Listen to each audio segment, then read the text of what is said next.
This is Math 6, Module 6, Lesson 10, Describing Distributions Using the Mean and MAD. Students calculate the mean and MAD of a data distribution, and students use the mean and MAD to describe a data distribution in terms of center and variability. Example 1, describing distributions. In Lesson 9, Sabrina developed the mean absolute deviation, or the MAD, as a number that measures variability in a data distribution. Using the mean and MAD along with a dot plot allows you to describe the center, spread, and shape of the data distribution. For example, suppose that data on the number of pets of 10 students are shown in the dot plot below. There are several ways to describe the data distribution. The mean number of pets for these students is 3, which is the center, the measure of the center. There is variability in the number of pets the students have. The data value differ from the mean by average, or about 2.2 pets on average. That is the MAD. The shape of the distribution is heavy on the left, and then it thins out on the right. Okay, you can see that. And it is varied a great deal from 1 to 9 pets. Okay. Number 1 says, suppose that the weights of 7 middle school students' backpacks are given below. Fill in the following table. So it says draw a dot plot for these data and calculate the mean and the MAD. Well, each student has the exact same pounds. Therefore, there's no deviation, and therefore there is no absolute deviation. So if we look at it, it's just a straight dot plot, one on top of another, right? So that means the mean is 18, and the MAD would be 0 because there is no variation. There's no spread. There's no variance. C says, describe the distribution of weights of backpacks by discussing the center, the spread, and the shape. Well, the center, of course, is 18. There is no spread, and the shape would be classified as none because there is no shape to it. There's no variability. All the data is equal, the same thing. So it doesn't even really have a shape. It's just a maybe mound would be the best way. I would say that it's a big mound here. But number 2 says, suppose that the weight of Elisha's backpack is 17 pounds rather than 18 pounds. Now draw the dot plot of the new distribution. Well, the only difference is going to be one of those 18 dots is going to drop over here to 17.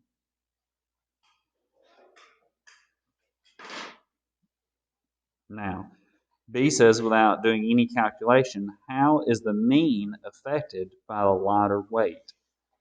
So, is the mean going to be 18 this time? No, it's going to shift a little to the left because we now have a little bit of variance, which means our mean is going to shift over here a little bit. It's going to be smaller. The mean would be smaller than the new weight is smaller. Okay. So if it had been more, if it had weighed 19 pounds, then the mean would have shifted to the right and would have been a greater mean. C says, without doing any calculations, how is the MAD affected by the lighter weight? It was 0 here. The MAD was 0. Now, is the MAD going to remain 0? No. But since we're moving to the left, will it be smaller or greater? Remember, when you're talking about MAD, we're talking about absolute deviation. It's going to be greater. You cannot have a smaller MAD than 0. Okay. There becomes a variability now, so it is greater than 1. There's a spread now. Page 3. Suppose that in addition to Elisha's backpack weight having changed from 18 to 17, Fred's backpack weight has changed from 18 to 19. So now we've got another point. Okay. Elisha's, Fred's. Now, without doing calculations, how would the new mean compare? So this was our original mean. Then it shifted a little this way. But now that we've moved an 18 over to the 19, it's going to actually go to the center again, because now it's shifted back to the right.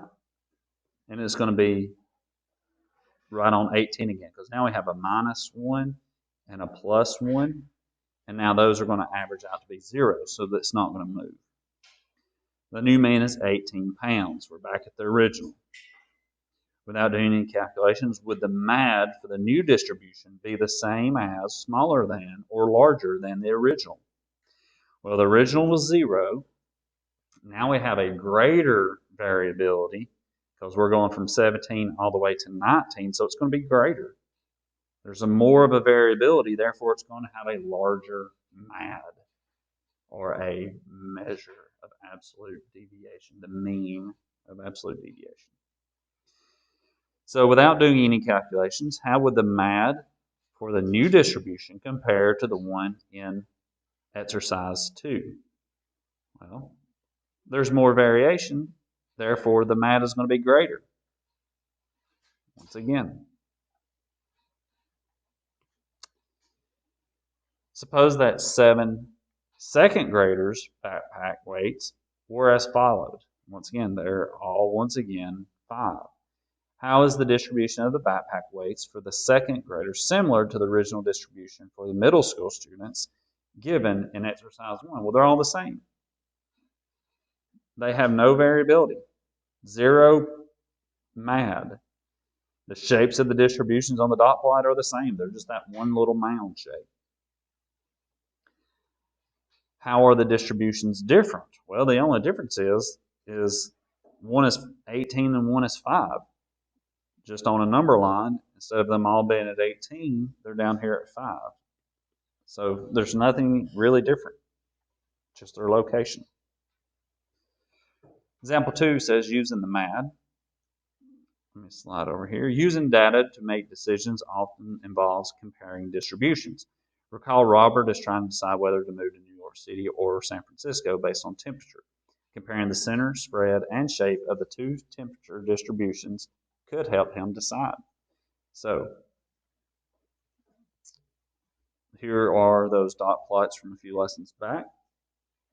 And now it says, from the dot plots, Robert saw the monthly temperatures of New York City were spread fairly evenly from around 40 degrees and to around 85 degrees.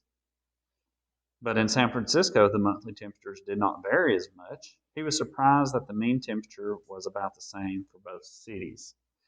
The MAD of 14 degrees for New York City told him that, on average, a month's temperature was 14 degrees away from the mean of 63 degrees. This is a lot of variability, which is consistent with the dot plot. On the other hand, the MAD for San Francisco told him that San Francisco's monthly temperature differed on average of only 3.5 degrees from the mean of the 64 degrees. So the mean doesn't help Robert very much in making a decision, but the MAD and the dot plots could be helpful. Which city should he choose if he loves warm weather and really dislikes cold weather? So New York has warm weather, but it also has some really cold weather. Whereas San Francisco has warm temperatures, nothing really hot, nothing really cold.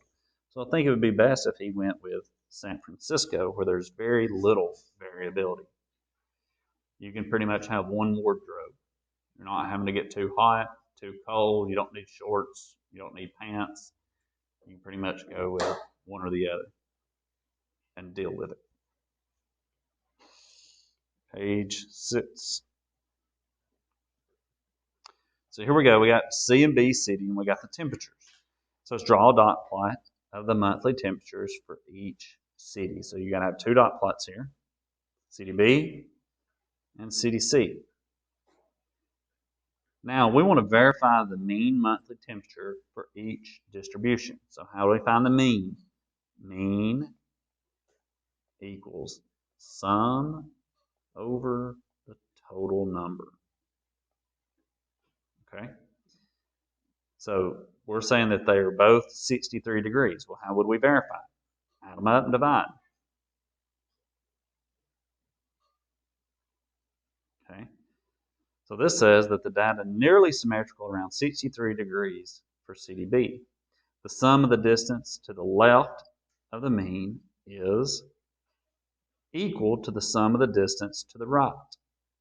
Each of these sums is equal to 32. So at 63, the difference here would be 32 to the right and 32 to the left. So, but for CDC, the sum of the distance to the left of the mean is equal to the sum of the distance to the right of the mean, and each sum is equal to 61. So to the right here is 61, and to the left here is 61. So for the MAD, for each of the cities, interpret the two MAD in words and compare their values. Round the answers to the nearest tenth of a degree.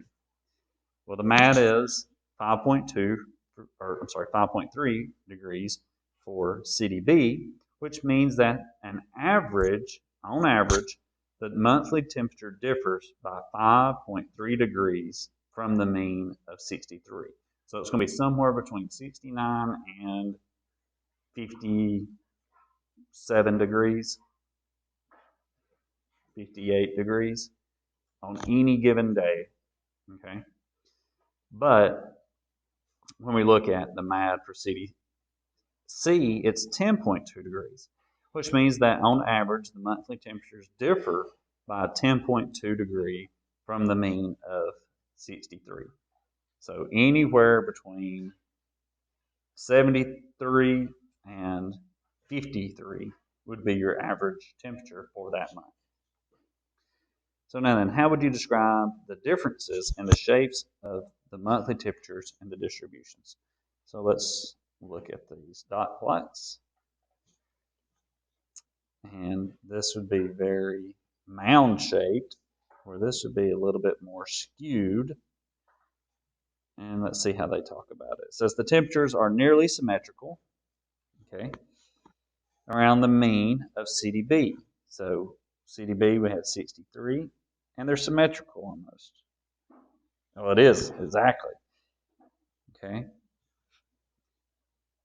The temperatures are compact to the left of the mean of CDC, and then spread out to the right. So therefore, it is skewed for CDC. Very compact over here to the left, and then it falls to the right. Therefore, it is skewed right. And there's no real symmetry with CDC. Number 7. So suppose that Robert had to decide between cities B, E, and F. Draw the dot plot for each. All right. Here are those dot plots. Now, if we look at these, it says interpret the MAD for the distributions. What is the mean about variability? Well, we can look and see the variability. They all vary some. To some degree, they vary. Now, I think it's easy to say that city D has a greater variability, which means it's going to have a greater MAD. Okay. So it says the MADs are all the same, actually. So the monthly temperatures differ on average of 10.5 degrees from the mean of 63 degrees. This means that all the distributions have the same amount of variability. Wow. So how is that? There's different values. We got a lot more different values here in CDD. Okay. A lot more here. Whereas we only have two values for E and L. Remember, it doesn't matter about each value. It matters about the totals. Okay. And then dividing those sums by the totals. So how will the Robert decide where to move? List all the reasons Robert might have for choosing each city. Well, CDD says he appears to have 4 seasons, right? We got hot, we got a cold, you got maybe a spring and a fall, you know, all kinds of different temperatures there. Whereas with city E, it's more like summer and fall and spring. Whereas city F is more like spring and winter, right? E has mainly cold weather and is only hot for 3 months. And then F is moderate weather and only a few cold months. We only have 3 cold months there. So it all depends on what you desire and where you would want to live. So 8, this is talking about distribution. We're going to talk about the center, the spread, and the shape. So this is the variability. This is it symmetrical? I totally misspelled that.